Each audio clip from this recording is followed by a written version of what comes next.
پہلا نکاح بتائے بغیر دوسری شادی کرنا۔ آج کل ایسا ہو رہا ہے کہ لڑکیاں چھپ کر نکاح کر لیتی ہیں، پھر لڑکے انہیں چھوڑ دیتے ہیں اور یہ بات کسی کو پتہ نہیں ہوتی۔ پھر اگر وہ دوسری جگہ شادی کریں تو وہ یہ بتائیں یا نہ بتائیں؟ اگر نہ بتائیں تو اس میں کوئی گناہ تو نہیں ہے؟ ثانیہ صاحبہ انڈیا سے۔ یہ بہت ہو رہا ہے، لڑکیاں جی چھپ کے شادیاں کرتی ہیں، ہمارے پاس بھی بہت سے کیس آ چکے ہیں۔ پھر میاں مرد جو ہے نا وہ ان کو اپنی خواہش پوری کر کے پھر وہ بیزار ہو جاتا ہے، پھر چھوڑنے کی کوشش میں لگا رہتا ہے۔ تو اس لیے میں کہتا ہوں دنیا میں سب سے آسان کام لڑکیوں کو الو بنانا ہے، اور یہ اپنے آپ کو سمجھتی بہت عقل مند ہے، لیکن الحمدللہ تباہ کے لڑکے ان کو الو بناتے ہیں، اور ان کو اتنی عقل نہیں آتی کہ ہم جو ہے نا بے وقوف ہیں، ان کو یہ سمجھ نہیں آتی اس معاملے میں نہیں کہہ رہا ہر معاملے میں بے وقوف ہیں۔ تو اس لیے لڑکیوں کو ایسا عام طور پر نہیں کرنا چاہیے، چھپ کے نکاح نہ کریں، اس سے آپ کا گھر تباہ ہوگا۔ اور مرد بڑے بغیرت آج کل مارکیٹ میں آ رہے ہیں، سوائے ان مردوں کے جو میرا بیان اس وقت سن رہے ہیں، ان کے علاوہ کی بات کر رہا ہوں۔ وہ چسکے لینے کے بعد لڑکیوں کو چھوڑ دیتے ہیں۔ تو پراپر طریقے سے نکاح کیا کریں اور پراپر طریقے سے ہی رخصتی کیا کریں۔ یہ جو ہے نا عام طور پہ مرد پھر گڑبڑ کرتے ہیں اس معاملے میں۔ تو اس لیے اب باقی اگر کسی لڑکی کے ساتھ ایسا ہو گیا، ان کا میاں بیوی کا ریلیشن ہوا، چھپ کے نکاح ہوا، چھپ کے ریلیشن ہوا، پھر شوہر نے چھوڑ دیا، اب لڑکی کی دوبارہ شادی ہو رہی ہے، تو اگر وہ اب انہوں نے پوچھا کہ وہ بتائے کہ میری پہلے ایک چھپ کے شادی ہو چکی ہے، تو دیکھیں اگر وہ بتائے گی تو پکڑی جائے گی، پھر شادی بھی نہیں ہوگی اس کی۔ تو کوئی پوچھ تھوڑی رہا ہے اس سے کہ تم نے چھپ کے کتنے نکاح کیے ہیں۔ تو جب تک کوئی نہیں پوچھ رہا تو چھپائیں، گول مول کر دیں بات کو، نہ اپنے ساری سب کچھ بتاتی رہیں کہ ماضی میں کیا ہوتا رہا ہے۔ آج کل لڑکیوں کی شادیاں ویسے ہی نہیں ہو رہی ہیں، اگر وہ یہ ساری باتیں بتانا شروع کر دیں گی تو ہاتھ پاؤں کٹوا دیں گی۔ وہ کہتے ہیں نا سب بتا دوں ہاتھ پاؤں کٹوا دوں، تو اس مثال کا مصداق بن جائیں گی وہ۔ تو نہ شو کریں، یہ غلط تو ہوا ہے، لیکن اب اس غلط کو صحیح کرنے کے لیے ایک اور غلط کر دینا کہ سب کچھ ہی بتا دیا جو کچھ ماضی میں ہوتا رہا ہے، تو وہ پھر اور غلط ہو جائے گا، اس سے ان کی شادی کے مسائل اور کھڑے ہو جائیں گے۔ تو بس اس کو بھول بھلیاں کر دیں، جو ماضی میں ہوا مٹی ڈالیں اس پہ اور بھول جائیں اس بندے کو، اور اپنے جو زندگی میں جو آفیشیل طریقے سے جو میاں آپ کی زندگی میں آ رہا ہے اسی کو سب کچھ سمجھیں، اور اس کو سب بتائیں نہیں، اور اس کو بھی چاہیے نہ پوچھے کہ ماضی میں کیا ہوتا رہا ہے۔ آج کل مرد بھی بیوی سے پوچھ رہے ہوتے ہیں ہاں کس کس سے تمہاری پہلے شادی ہو چکی ہے، کیا کس کس سے ریلیشن تھا، تو یہ بھی بے غیرتی کی بات ہے۔ چھوڑو یار جو ماضی میں ہو چکا اس کو، تو جھوٹ نہ بولیں لیکن بتائیں بھی نہیں، گول مول طریقے سے ٹہلا دیں اگر میاں پوچھتا ہے تو۔ خود سے سب کچھ بتانا جو ہے نا بڑھ چڑھ کے، یہ کوئی صاف گوئی کی بات نہیں ہے، یہ خام خواہ کی ایک ٹینشن کھڑی کرنے والی بات ہے۔ ہاں جو مرد ازدواجی زندگی کے قابل نہیں ہوتے ان سے نکاح کرنا۔ جو مرد ازدواجی زندگی کے قابل نہیں ہوتے کیا ان کے ساتھ شادی کرنا جائز ہے؟ نیز اگر کوئی مرد اپنی مردانہ طاقت کھو چکے ہیں تو کیا ان کے ساتھ نکاح باقی رہتا ہے یا نہیں؟ انڈیا سے کسی نے پوچھا ہے۔ دیکھیں مرد اگر ازدواجی زندگی کے لائق ہی نہ ہو، اس میں سیکشول ڈیزائرز ہی نہ ہو یا سیکشول پاور ہی نہ ہو، تو ایسے مرد کے لیے شادی حرام ہے، ناجائز ہے۔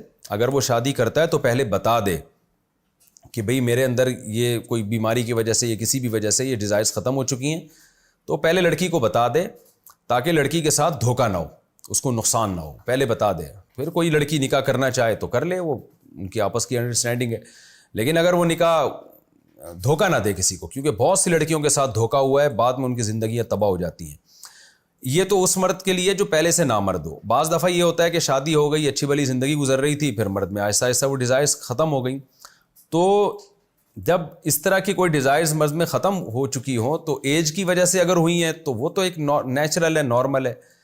لڑکی اگر جوان ہے تو وہ اپنے شوہر سے طلاق کا مطالبہ کر سکتی ہے، بھئی میں بالکل ینگ ہوں اور آپ کی ایج زیادہ ہو گئی، آپ بالکل جو ہے نا اب امید نہیں ہے کہ آپ کے اندر یہ ڈیزائرز پیدا ہوں گی، تو ایسی صورت میں شریعت نے عورت کو اجازت دی ہے کہ وہ شوہر سے طلاق مانگ سکتی ہے۔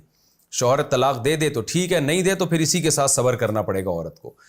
اب سوال پیدا ہوتا ہے اس میں عورت کا کیا قصور ہے؟ تو بھئی قصور یہ ہے کہ آپ کو پہلے سوچنا چاہیے تھا نا آپ شادی کس سے کر رہی ہو۔ اتنے ایجڈ آدمی سے جب آپ شادی کر رہی ہو تو یہ سوچنا چاہیے کہ یہ بیچارہ 5-6 سال کے بعد نہیں جو ہے نا یہ اس بات کا امکان موجود ہے کہ ہو سکتا ہے اس میں ڈیزائرز ختم ہو جائیں، تو یہ شادی سے پہلے سوچنے کی چیز تھی۔ باقی یہ کہ بعض مردوں میں نہیں ڈیزائرز ختم ہوتی، بعض لوگ اپنی صحت کا خیال کرتے ہیں، وہ 80-80 سال تک بھی جوان رہتے ہیں، بعض اپنی صحت کا خیال نہیں کرتے، وہ 55-60 ہی میں بڈھے ہو جاتے ہیں۔ تو اس میں ہر ایک کے حالات مختلف ہیں، تو یہ عورت نے یا اس کے والدین نے خود فیصلہ کرنا ہے کہ ہم اپنی بیٹی کی شادی کر کہاں رہے ہیں۔ تو یہ کس سے کر رہے ہیں، یہ خود ان کو پہلے سوچ سمجھ کے فیصلہ کرنا چاہیے. بہرحال اگر نکاح کے بعد جو ہے مرد نامرد ہو گیا یعنی ایک ایج کی وجہ سے، تو عورت کو اس میں طلاق کا حق نہیں ہے. طلاق کے مطالبے کا حق تو ہے، شوہر اگر طلاق دے دے تو ٹھیک ہے، نہیں دے دے تو پھر صبر کرے اس کے ساتھ، لیکن اس میں خلا یا جو عدالتی خلا ہے یا نکاح کو ختم زبردستی کروا دینا، اس کا حق عورت کے پاس نہیں ہے. لیکن اگر جوانی ہی میں شوہر میں کوئی بیماری ہو گئی جس کی وجہ سے وہ یعنی عمر بھی زیادہ نہیں تھی اس کی اور کوئی بیماری کی وجہ سے ایسا ہو گیا، تو اگر شوہر پہلے بیوی کے پاس جاتا رہا ہے تو اس کا مطلب یہ ہے کہ وہ ایک وقتی عارضہ ہے، اس کے اندر یہ بیماری پیدا ہوئی ہے. یعنی کوئی ایسا ہم یقینی طور پر حکم نہیں لگا سکتے کہ ہمیشہ کے لیے ایسا ہو گیا ہے. تو ایسی صورت میں شریعت پھر شوہر کو علاج کی مہلت دیتی ہے. پھر ایسی صورت میں بھی عورت کو طلاق کا حق حاصل نہیں ہے. تو وہ جو ہے وہ یعنی شوہر سے مطالبہ تو کر سکتی ہے کہ بھئی اگر آپ مجھے چھوڑ دو تو نوازش ہوگی، چھوڑ دے تو ٹھیک ہے، نہیں چھوڑتا تو پھر بھی عورت جو ہے مطالبہ نہیں کر سکتی، یعنی زبردستی اس سے طلاق نہیں لے سکتی. لیکن ایسی صورت میں مرد گناہگار ہوگا اگر وہ اپنا علاج نہیں کرتا، کیونکہ ایک دفعہ جب مرد میں یہ ڈیزائرز پیدا ہو چکی تھی، میاں بیوی کی صحیح لائف گزر رہی تھی، اس کے بعد مرد میں یہ ختم ہو گئی، تو اس کا مطلب یہ ہے کہ یہ وقتی طور پہ کوئی نقصان ہوا ہے جس کا علاج 100% ممکن ہے. اگر ایسا ہوتا نا کہ شروع سے ہی وہ نامرد ہوتا تو یہ اس بات کا امکان تھا کہ پتہ نہیں یہ قابل علاج ہے بھی یا نہیں ہے. جب ایک قوت ایک انسان میں ہوتی ہے اور وہ جوانی میں ہی ختم ہو جائے تو وہ عام طور پر اس کی وجہ کوئی وقتی عارضہ ہوتا ہے، تو اس کا علاج پاسبل ہوتا ہے، ممکن ہوتا ہے. تو ایسی صورت میں شوہر کو علاج کا حکم دیا جائے گا، اور اگر وہ علاج نہیں کرتا تو وہ گناہگار ہوگا. اور پھر اس کے احکام ہے کہ ایسی صورت میں اگر وہ علاج بھی نہیں کرتا اور سیریس بھی نہیں ہوتا اور بیوی بالکل ینگ ہے اور شوہر بھی ینگ ہے، اس کے باوجود وہ فکر نہیں کرتا اور عورت کو پھر گناہ اور زنا کا خطرہ ہے، تو پھر وہ کورٹ سے رابطہ کر سکتی ہے. لیکن اس کے بارے میں کیسے رابطہ کرے؟ باقاعدہ کسی پراپر دارالافتاء سے، مدرسے سے پوچھا جائے کہ شوہر کو اتنا طویل عرصہ ہو گیا ہے اور وہ اپنا علاج بھی نہیں کرتا ہے بھی جوان آدمی، تو اور عورت یہ ثابت کرے کہ جی مجھے زنا کا خطرہ ہے، ثابت سے مراد یہ دعویٰ کرے واضح لفظوں میں، تو پھر دارالافتاء سے رابطہ کرے کسی بھی، تو وہ پھر اس کو بتائیں گے کہ ایسی صورت میں عورت عدالت سے خلا لے سکتی ہے. لیکن اس کے لیے کس طرح کے ڈاکومنٹس جمع کرانے پڑیں گے، کیا کیا دعویٰ کرنا پڑے گا، یہ پراپر طریقہ اس کو مفتیان کرام بتائیں گے. یہ میں اس لیے کہہ رہا ہوں کہ اور خواتین خود سے بغیر علماء سے پوچھے کورٹ میں یعنی کورٹ میں جو ہے کیس داخل کر دیتی ہیں، عدالت شرعی تقاضوں کا خیال نہیں کرتی، وہ خلا پھر کل عدم ہوتا ہے. تو خلا لینے سے پہلے پھر وہ کورٹ سے رابطہ کرے. باقی نکاح بہرحال باقی رہتا ہے. جب ایجاب و قبول ہو گیا تو شوہر اگر نامرد بھی ہو تو نکاح ایسے ختم نہیں ہوتا، نکاح باقی رہتا ہے. شوہر کے نامرد یا مرد ہونے سے اس کا کوئی تعلق نہیں ہے.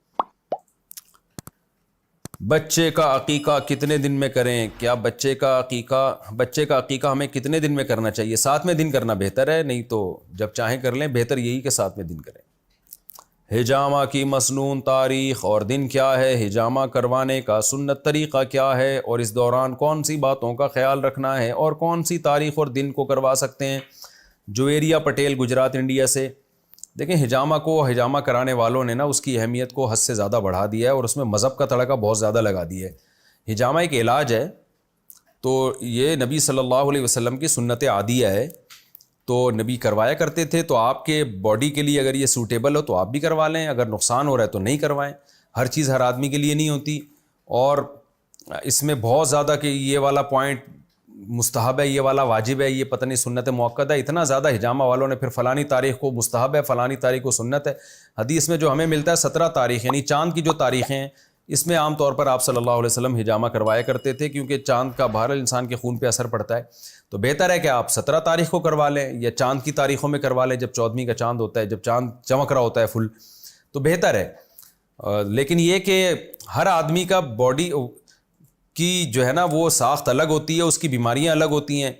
تو کوئی حجامہ کو کوئی بہت ہی ایکسپرٹ ہو، ماہر ہو، تو اس سے آپ کروا لیں. اگر فائدہ ہو رہا ہے، نہیں ہو رہا تو پھر وہاں سنت ہونے کی وجہ سے حجامہ کروانا، اس سے قطع نظر کہ آپ کو اس کا فائدہ ہو رہا ہے، نقصان ہو رہا ہے، تو یہ طریقہ پھر ٹھیک نہیں ہے. بعض لوگوں کو ہم نے دیکھا حجامہ کے بعد بیمار ہو گئے بہت زیادہ، وہ تو وہ سنت کو پھر بدنام کیا جاتا ہے ایسے موقع پہ.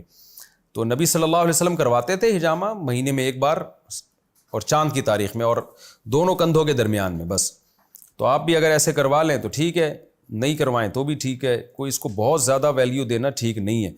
بعض لوگ کہہ سکتے ہیں کہ نبی صلی اللہ علیہ وسلم کو حضرت جبریل نے حکم دیا کہ اپنی امت کو حجامہ کی تاکید کریں، تو یہ بات بھی درست ہے، لیکن جتنی تاکید ہے تو مہینے میں ایک دفعہ ہو جائے گا نا۔ وہ حجامہ والے تو اتنے پوائنٹ انہوں نے نکالے ہوئے ہیں کہ الامان والحفیظ، ہر بیماری کے لیے باڈی میں ہر طرح کا پوائنٹ انہوں نے دریافت کر لیا ہے، بہت زیادہ غلوف کرنے ہیں اس میں۔ اور پھر چلو آپ کی تحقیق ہے کہ یہ اتنے سارے پوائنٹ ہیں، یہ ان پوائنٹ سے یہ والی بیماری ٹھیک ہو رہی ہے، تو اس کو اسلام کی طرف تو منسوب نہ کریں نا، شریعت نے تو ان پوائنٹوں کی ذمہ داری نہیں لی ہوئی ہے۔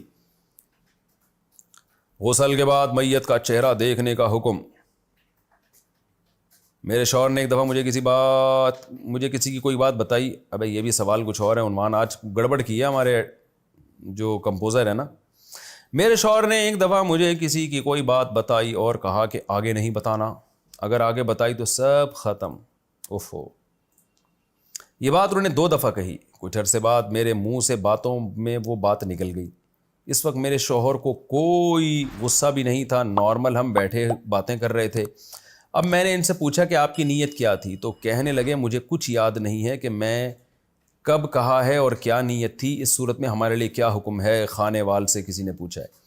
دیکھیں، اگر شوہر نے یہ کہا تھا نا کہ اگر آگے بات بتائی تو سب ختم، ان کی نیت اگر طلاق کی تھی تو پھر 1 طلاق بائن ہوگی، اس سے بے شک 2 دفعہ بات بتائی ہو۔ لیکن اگر ان کی نیت طلاق کی نہیں تھی تو پھر کچھ بھی نہیں ہوگا۔ تو اب شوہر ہی جب دعویٰ ہی نہیں کر رہا کہ میری نیت کیا تھی، تو پھر آپ وہم نہ کریں، اس سے پھر کچھ بھی نہیں ہوا ہے۔ یہ شوہر جب اقرار کرے گا کہ میری نیت طلاق کی تھی تو پھر طلاق واقع ہوگی، ورنہ نہیں ہوگی۔ تو چونکہ شوہر اقرار نہیں کر رہا، لہذا آپ کا نکاح باقی ہے۔ غسل کے بعد میت کا چہرہ دیکھنے کا حکم۔ میرے شوہر نے ایک دفعہ مجھے کسی کی کوئی بات بتائی اور کہا کہ آگے نہیں، اچھا یہ تو ہو چکا ہے۔ میاں صاحب بھی نا بتا کے بول رہے ہیں آگے نہیں بتانا، تو جب بتانا ہی نہیں ہے تو بیوی کو کیوں بتا رہا ہے؟ کتنے اچھے میاں آج کل مارکیٹ میں۔ بیوی شوہر کے گھر عدت گزارے یا والد کے؟ میری شادی کو 15 سال ہو گئے ہیں، 2 بچے ہیں۔ میرے شوہر نے شادی کے 6-7 ماہ بعد ہی مجھے 2 طلاق دے دی تھی، اور اب پھر 14 سال بعد مزید 3 طلاق ایک ساتھ دے دی۔ کیا یہ عدت میں اپنے شوہر کے گھر پوری کر سکتی ہوں؟ کیونکہ میں اپنے والدین کے گھر اس لیے نہیں جا سکتی کہ وہاں میری ایک بھابھی بھی ہے جنہوں نے ورغلا کر میرا گھر خراب کیا ہے۔ نیز عدت کے بعد میرے لیے کیا حکم ہوگا؟ جب شوہر نے 3ری دفعہ طلاق دی ہے تو طلاق کے بعد اصل حکم یہی ہے کہ عورت عدت شوہر ہی کے گھر گزارے، ماں باپ کے گھر نہ گزارے۔ آج کل ماں باپ کے گھر گزارنے کا اس لیے حکم دیا جاتا ہے کہ 3 طلاقیں دینے کے بعد شوہر جو ہے نا وہ گھنا بن کے اہل حدیث سے فتویٰ لے آتا ہے اور پھر حرام کو حلال کر کے بیوی سے زنا شروع کر دیتا ہے۔ تو اس لیے آج کل مشورہ یہ دیا جاتا ہے کہ ایسا نہ ہو شوہر اہل حدیث سے فتویٰ لا کے حرام کو حلال کر دے، تو اس لیے پھر حکم دیا جاتا ہے کہ 3 طلاقیں دی ہیں تو فوراً اپنے والدین کے گھر چلی جائے۔ لیکن اگر آپ کو ایسا خطرہ نہیں ہے کہ شوہر کوئی آڑا ترچا فتویٰ لا کے حرام کو حلال نہیں کر دے گا، تو پھر عدت آپ شوہر ہی کے گھر گزاریں، اور جب عدت پوری ہو جائے تو پھر آپ اپنے والدین کے گھر جا سکتی ہیں۔